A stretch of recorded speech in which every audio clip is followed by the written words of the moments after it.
What not to do during air travel? Do you want to enjoy what can be an exhausting exercise? Great. Well, you're in the right place. Keep watching. And a big welcome to anyone new to my channel and any of my existing subscribers. Thank you for your loyalty and for coming back and watching my videos.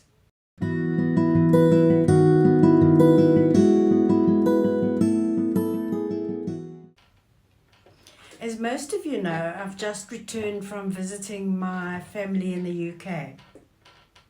So if I'm looking a little bit tired, it's probably because I am. I didn't want to let Monday go by though without checking in with you and uploading a video. Now, I don't live in a large enough city to warrant an international airport. So before any long-haul flights abroad, I have to first fly to a major city, that being Johannesburg or Cape Town. This adds, with being at the airport before the time, etc., about an extra half a day to what's normally a 10 or 12-hour flight. And it's absolutely imperative that you keep this flight as comfortable as possible because it can really turn into a nightmare. I've put together a few tips and mistakes that I've made from frequent flying. And I promise you, if you follow them, your trip will be much more pleasant. Firstly, don't go to the airport late. That last cup of coffee that you just must have it at the airport. Go and check your luggage in, sit down, relax, and have that last cup of coffee. It'll save so much mental stress. Next, try really hard not to carry any hand luggage. I always have carried hand luggage, take as much luggage as you can.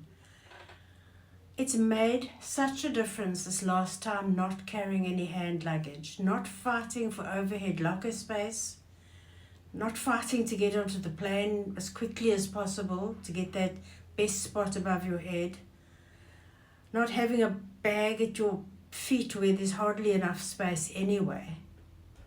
I carried a cross-shoulder medium-sized tan bag containing my cell phone, which had all my flight information on it, a small toothbrush and a small toothpaste, my lipstick, of course, and a couple of headache pills in the smallest possible container. Naturally, my passport, money, and my bank card. There was no unpacking and repacking at every check-through, just me and my handbag. These days, it really isn't necessary to print out your whole itinerary, your boarding passes, your hotel bookings, etc. Keep them on your phone.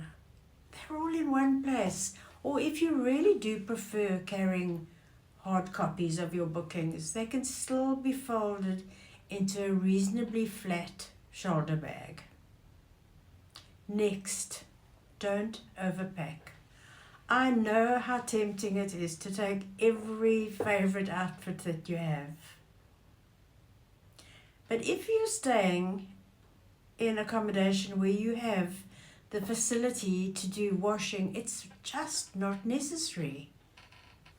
Depending on the season in which you're traveling, the same pair of jeans or long shorts can be worn a few times without washing, pairing them with a different top every day.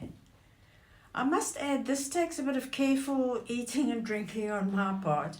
I have a terrible habit of messing my food and my wine on my clothes. But that's just me.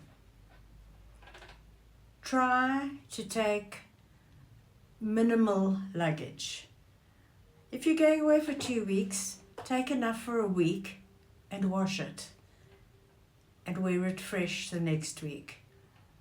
You'll be more comfortable in your actual traveling. Because even though that big case is going in the aeroplane hold, there's still many places you're going to be dragging it around before you get to your destination. Next, this could be a hard one. Don't take bulky parcels for every Tom, Dick and Harry's family member abroad. I know it's not easy, but say no. Last year when I travelled overseas, I fell into the trap of carrying parcels not only there, but back in the other direction as well. It added such a huge burden to what should have been a comfortable trip for me. I was exhausted when I got back after carrying everybody else's parcels. My next new habit. I love a window seat on the plane. During my last trip, I was at the window for 10 hours with a young couple fast asleep next to me. Apart from needing to go to the toilet, I have a history of deep vein thrombosis, so I should be moving my legs as much as possible. I didn't have the heart to wake them up. They were so fast asleep. With the result, I sat in my seat for 10 hours without moving. I don't know why I want the window seat anyway. It's normally an overnight flight. You can't see anything out of the window, apart from when you're taking off and landing, and it's just not worth being stuck in that corner. Something you might not have thought of, and a lot of people seem to forget about this, please don't recline your seat before dinner has been served. There's nothing more frustrating than uncomfortable when your dinner has been served. The person in front of you decides that he or she won't have any dinner, and they recline your seat, shoving your tray directly into your stomach, into what is a very small place to eat what is a 3-course meal and normally a glass of wine or a cup of coffee anyway. And that's just something we need to remember. I think the staff, the crew, should be reminding people, if they're not going to eat, to keep their seat in an upright position. But let's just remember that. And lastly, if you followed any of the previous suggestions, when they call your flight for boarding, don't rush to stand in the queue. What difference does it make if you're first on the plane or last?